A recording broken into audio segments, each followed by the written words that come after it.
Magandang umaga po at panibagong araw sa inyo mga ka-backyard. So ito na po, simulan na po natin ang paglilipat at pagtatayuan ng ating munting ibunan.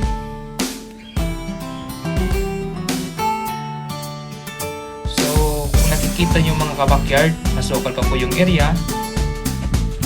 Una, kailangan po nating linisin at i-clear po yung area para masimula na po natin itayo yung ating munting ibunan.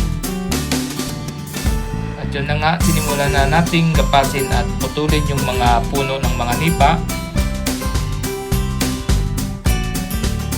At nang na-clear na po yung area, nagukay na rin kami ng lupa para sa haligi o pundasyon ng ating ibunan. Natulong ko pala dito sa paggawa si Papa at yung kapatid kong si Nel.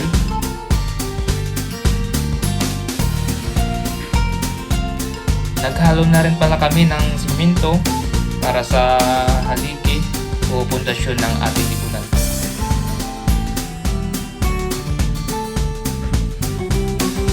Sa nakikita nyo mga ka-backyard, ito na po yung ating haligi o pundasyon ng ating ibunan.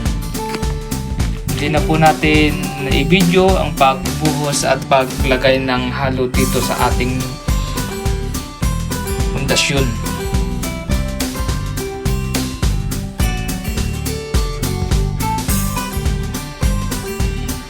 At sinimulan na din natin lagyan ng siparlins at sa nakikita nyo mga ka-backyard, sinisimulan natin ang pag-welding ng patungan ng ating mga cage.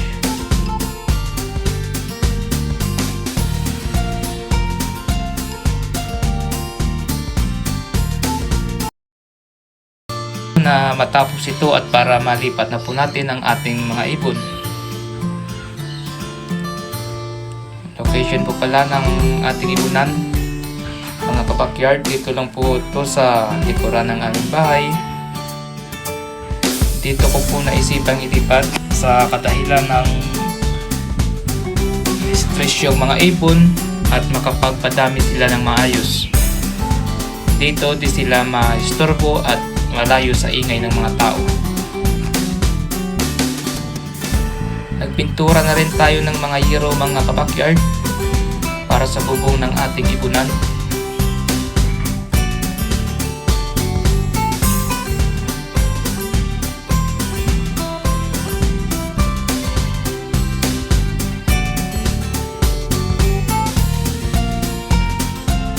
At yun po, sinisimulan na po natin ang paglagay ng bubong.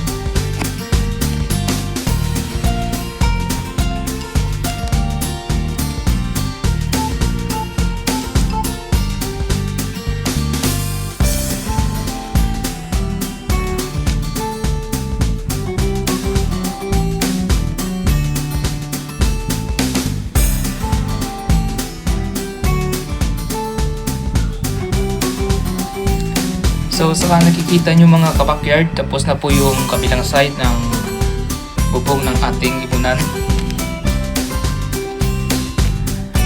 Nagastos po pala natin sa pagbili ng materialis mga ka-backyard. More or less umabot po tayo ng 15,000 pesos sa ganitong setup ng ating ibunan. Di pa po kasama dyan yung pasahod natin sa 2 araw natin na pagpapagawa.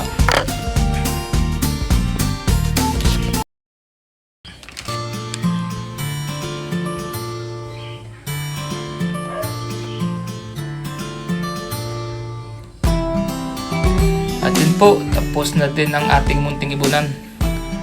At din na po natin na i-video yung paglipat ng ating mga ibon. Hanggang dito na lang ang aking video. Huwag kalimutang i-like, i-share, click the notification bell, and subscribe para ma-update kayo sa panibagong videos.